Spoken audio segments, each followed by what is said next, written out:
जान्हवीने paddy आणि DP समोर ज्या प्रकारे रडून एक तमाशा क्रिएट केला होता की मला खूप वाईट वाटलेलं आहे, पण ते नाटक होतं याबद्दल इकडे कबुली देताना दिसते. चला तर बघूया तिकडे ती मूर्ख मुलगी काय बोलते. तर इकडे हे टीम बीचे सदस्य असतात, टीम एचे सदस्य असतात. तर जान्हवी म्हणते की माझं काय आहे ना, मी जे करत नाही ते दुसऱ्यांकडून मी अपेक्षा नाही ठेवत, मला हे नाही आवडत. त्यावर निकी म्हणते की अरे तुला जे आत्ता वाटते ना तेच मला आधी वाटत होतं, कारण इथे टीम बी बद्दल चर्चा चाललेली असते. मला आधी वाटत होतं, मी तुला म्हणायचे ना पहिल्या वीकमध्येच की मला यांच्याबरोबर सफर होत नाहीये, मला या लोकांमध्ये नाही राहू वाटत आहे, मला हे लोक नाही आवडत आहेत, हे मी तुला आधीच सांगितलं होतं की नाही फर्स्ट वीकमध्येच. तर जान्हवी म्हणते की नाही गोड बोलता येणार त्यांच्याशी, मी घंटा गोड बोलणार नाही त्यांच्याशी, नाही म्हणजे नाही, शक्यच नाही. तेव्हा निकी म्हणते काय करायचंय गोडवा ठेवून, जेव्हा माणसं अशी आहेत घरात वेगळं बोलतात, टास्कमध्ये खुन्नस करतात, काय प्रकार आहे सांग ना. आणि जान्हवी म्हणते की आणि हो जर अशी वेळ आलीच म्हणजे असा टास्क आला की ज्यामध्ये टीम बीच्या सदस्यांना कॅप्टन होण्यासाठी कन्व्हिन्स करायचं आहे, तर घंटा मी यांना कन्व्हिन्स करणार नाही. मी सरळ बिग बॉसना सांगेन ज्यांची लायकी नाही त्या लोकांना मी कन्व्हिन्स करणार नाही.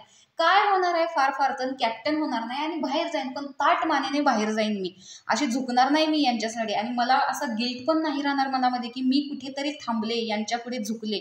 तर अशा प्रकारे काल यांनी एक नाटक केलेलं होतं पॅडी दादा आणि डीपी दादा यांच्या समोर रडून की मला मी बोलल्याबद्दल खरंच खूप वाईट वाटतं. आणि पुन्हा एकदा यांची इकडे घाणेरडी अशी चर्चा होताना दिसते आणि त्यांना आपलं सिरियस घेऊन त्यांनी माफ देखील करून टाकलं. तर हा जो व्हिडिओ आहे तो रितेश भाऊंनी बघावा आणि भाऊंच्या धक्क्यावरती ही जी गोष्ट आहे ती बोलून दाखवावी, असं किती जणांना वाटतं हे कमेंट बॉक्समध्ये नक्की सांगा. अशाच बिग बॉसच्या अपडेटसाठी आपल्या चॅनेलला सबस्क्राईब करा. तोपर्यंत बाय.